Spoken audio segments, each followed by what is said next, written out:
Welcome back. ஒரு கொசு நம்ம உடம்புல உட்கார்ந்ததுமே கடிச்சு ரத்தத்தை குடிக்குது அப்படின்னு நினைக்கிறீங்களா?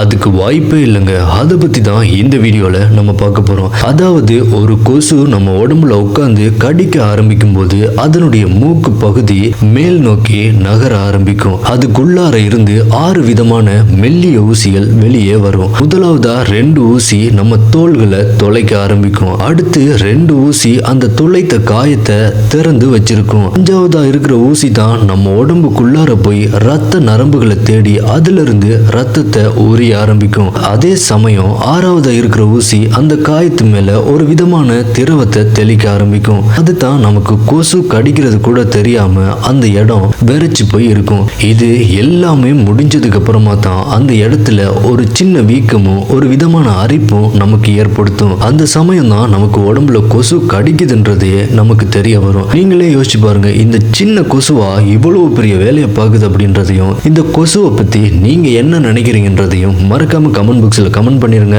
இந்த வீடியோ பிடிச்சிருந்தா வீடியோக்கு ஒரு லைக் பண்ணிட்டு நம்ம சேனலை சப்ஸ்கிரைப் பண்ணிக்கோங்க.